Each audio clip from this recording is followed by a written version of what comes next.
Well, hello all. We are finishing the semester out, and I'm going to present to you why minding your business is good for your own well-being.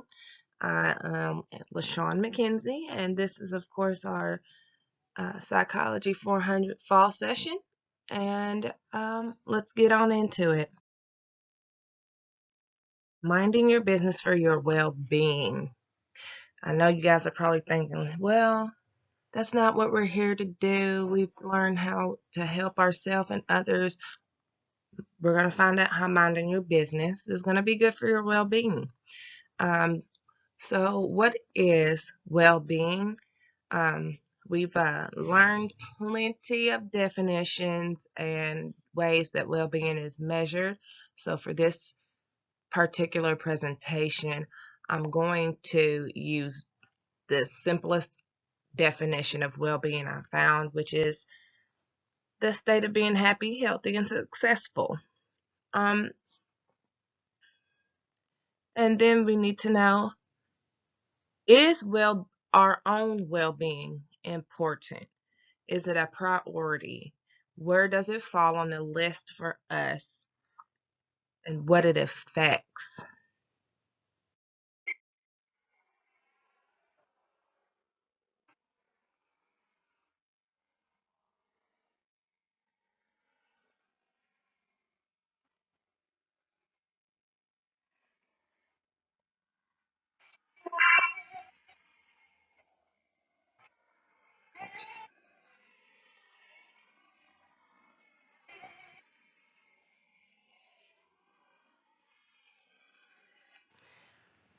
So we see videos like this on Facebook or Twitter or other social media sites, and we get a kick out of it, and we share it, we post it when our friends are asking us silly questions, and you know, but how deep and meaningful is actually minding your own business when trying to promote your own well-being?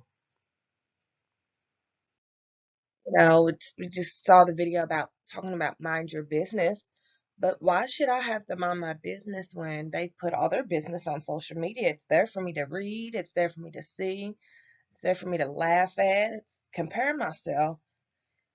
But that's what we're going to talk about your business when it comes to comparing yourself with others through social media or just in your everyday life.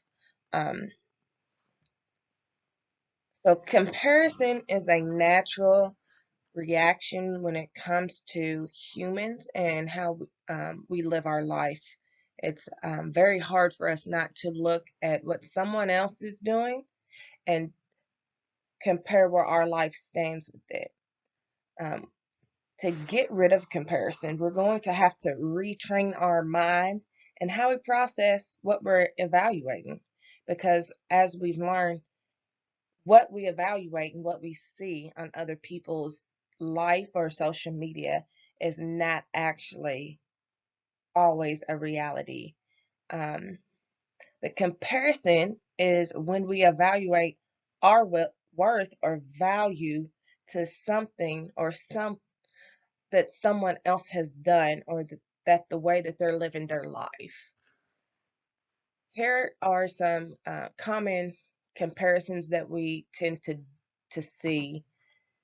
We like to compare ourselves, right? Common ones, are we good enough compared to what this other person has done? Are we good enough? Are we where we should be at this point in life? Have I graduated on time? Do I have kids at this age? Did I get married at this age? Will I ever pull out of my funk? So, um, when you get your little stages where you just don't feel like you're living up to your best potential, um, you feel like you're never going to pull out of your funk. Am I not good looking enough? This one was common in probably high school years where um, other people, you feel like other people are better looking because of the ads and the things that you see on TV. But when we're viewing it, others, this is the things that we do see on the surface. We see others of doing their life in the right way. It looks picture perfect. They finished school in 4 years. They got married right after to their college sweetheart. They now have good careers. But what we don't see is all the time they invested in a resume, or all the no's that they got from potential employers, and all the stress that that career has. Then we say, oh, they're successful. They got that mansion, $350,000 house. They're always happy. Their family is happy. Everything is picture perfect. And then we feel like they're thriving. This goes along with the picture perfect. They've got it made. The nice cars. They're living like the average TV show family portrays. And then, of course, we like to compare and see and think that they have the perfect body, the right hair length, can get out of the bed, and their messy hair is just perfect. All they have to do is shake it out and go. Um, they have washboard abs. They didn't have to go to the gym and eat healthy. These are the things that we tend to compare when we look at other people, not realizing the stress that it's putting on ourselves. So while we're comparing ourselves to others, um, there are a few things that can happen to us in our well-being while we're doing this. So what exactly can happen? Well, to name a few, um, your feelings are going to get hurt. You're going to feel like you can't do what the next person does because they've taken a different path to already get to that point. You've become envious and jealous of, your friends, and that's going to potentially hurt relationships. You're going to possibly be depressed, get anxiety. It's going to lower your self-esteem when you compare to others. It alters your mood, and you're going to be less content with the things that you are working toward. And you're not going to be happy. The things, when you're happy, you're not normally worrying about what someone else on your social media does. You normally just wake up, you're having a good day, you've done everything right, your coffee was perfect, your hair felt perfect, until you saw something that somebody else did, and now you're not happy anymore. Well, I talked about not being happy after, you've had a great day. And we have here, comparison is the thief of joy, says Theodore Roosevelt. It's a quote from him. But if you think about it, you was happy until you started to compare yourself to the social media posts that you read. So, how do we become affected? How does this take place? How do we get to this point? That goes from outside influences. So we have the social media, such as Facebook, Twitter. You're going to have Instagram, Snapchat. We're going to do news outlets. News outlets is also a big one that people don't realize, because I'm going to give an example. We have Fox News and CNN, and clearly they have had one that's more so focused toward Republican audience, and then the other news outlet that's more focused on Democratic audiences. They'll talk about the same event, and it'll be different, and it's showing us comparisons and taking a situation and just making it for their audience. So that's how news outlets do it. Sports. We play sports. We want to be the MVP. We want to be like Michael Jordan. We're going to compare our shot to the kid on the other team who was scoring 20 baskets, and we only could put up about 12 of them. So we compare ourselves in athletic events, and then we have plain events in life, such as marriage and uh, landing that job, graduations. things like that, we tend to um, begin to compare ourselves with others and how we should be doing things. So, how do we get to the point that we don't let these things affect our well being and make us compare our life to others? I call that how we protect our peace. There's ways we can do that. We're going to start with daily words of affirmation. I'm enough. I can create my own happiness. I love myself. I'm strong enough. Simple things like that. We can be thankful. Be thankful for what you have already accomplished. Be thankful for the things that you have maybe failed at, but learned how to get through that task. Set you some goals. If you see something that other people have done, instead of, comparing your life to it, set a goal and see how you can get your own self there. Also, set time restrictions to these, not just certain apps. I would say all social media. I would set some time restrictions to the things that we are giving our time to. You can also just be content. That's a big one. You may not have it all. You may not get it all. But as long as you know your needs are being met and that you're still progressing and not stagnant, just be content and keep working. And then the last one is figure out, this is probably the biggest one.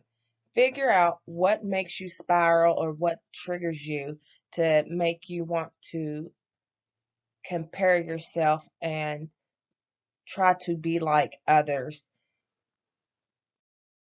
So once we learn how to protect our peace, we're going to want to know what the benefits are going to be from minding your own business.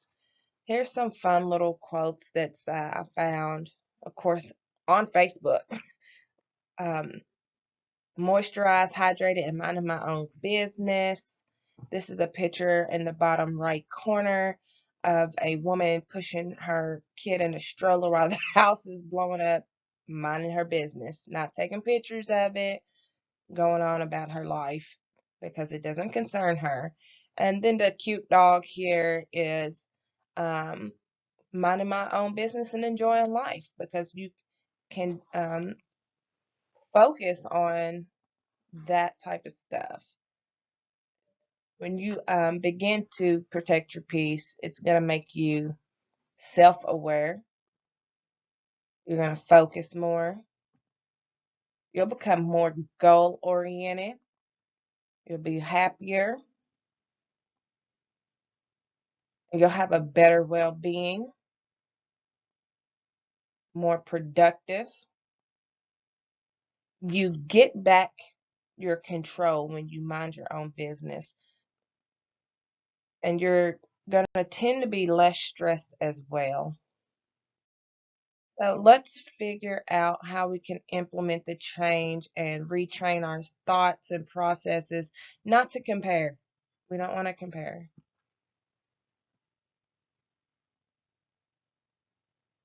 I have some here. If you, of course, you can read that, but you want to figure out what triggers your comparison to where you think that you're not doing what you should be doing, what makes you jealous about it.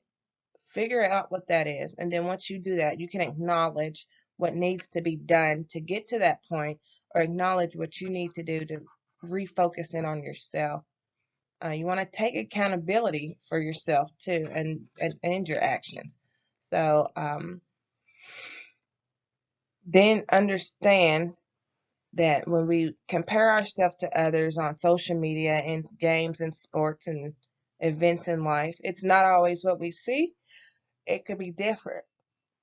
And then we want to focus. We want to focus on the goals and what it takes to accomplish them. So therefore, we can basically not have time to stop and compare ourselves to what others are doing. So in my conclusion here, I have a little clip art. I'm not in competition with anyone. I'm just trying to stunt on the old me. And I think that's a good little quote that was on Facebook.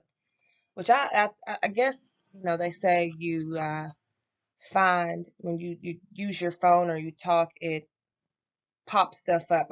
All of these was on my Facebook. All the little memes and the singing was on my Facebook within the last 3 weeks. So I think that was neat to thought I would share that with y'all. Um, but self-preservation is what we want to do. You want to promote your authentic self, compete with yourself as well, and realize that somebody is looking up to you. We want to do these things because it's going to promote happiness, of well-being. It's going to get our success. It's going to get all those things that I said in the first slide, what well-being is.